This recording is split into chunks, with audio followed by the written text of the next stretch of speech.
Everyone knows that young people don't engage with the news anymore. According to the Sydney Morning Herald and New York Times, newspaper readership and sales are dropping, and once again, it's young people who are the problematic demographic within society. Is this really the case though? I put forward the argument that not everyone acknowledges the extent to which young people are engaging with the news. First of all, we must subscribe to the notion that news has become much more than a nightly news bulletin followed by a current affair and a broadsheet newspaper. As Harrington proposes in his article, it's not that young people are switching off the news, it's that they're switching over to a form of news which is more interesting and relevant to them. It is traditional news who are disengaging, consistently demonising young people to the point that they no longer take interest in these shows. Fisk also weighs into the discussion, saying that it's not just the selection of stories, but the manner of telling them which determines the relevance. Television shows which portray the news in a comical or unusual fashion are becoming increasingly popular. One example is Good News Week, a show which brings together familiar and funny personalities to review the week's news in a conversational, comedic, game show format. This engages their audience. Statistically, however, no show has trumped The Chasers' War on Everything, whose outrageous stunts at the Apex Summit attracted 2.24 million viewers to their show and got people nationwide talking about it.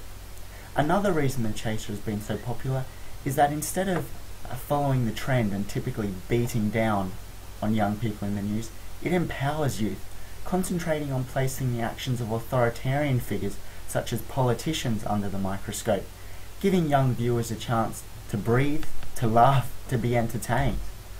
Moving on, I echo the question posed by Harrington during his Week 8 lecture. He said, "What about all those people sharing stories on Facebook, not just leaving it up to the hierarchy?" Social media outlets most definitely should occupy a position as a recognisable news channel. Whether it's simply notifying the world about what's going on through a status update, or subscribing to a Twitter feed which streams news as it happens, the fact that young people are surrounded by news is undeniable.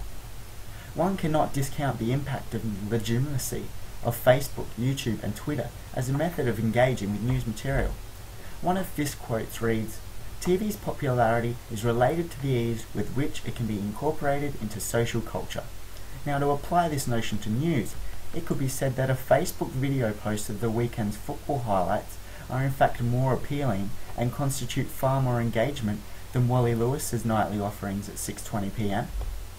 Facebook's conversational aspect and the ability to discuss topics with thousands of people would not be possible if we were only offered the traditional flagship bulletin.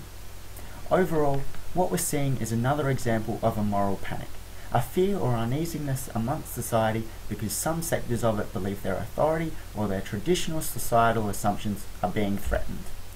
Harrington described this as a power shift, suggesting a movement away from traditional journalism's commonly accepted position as a fourth estate.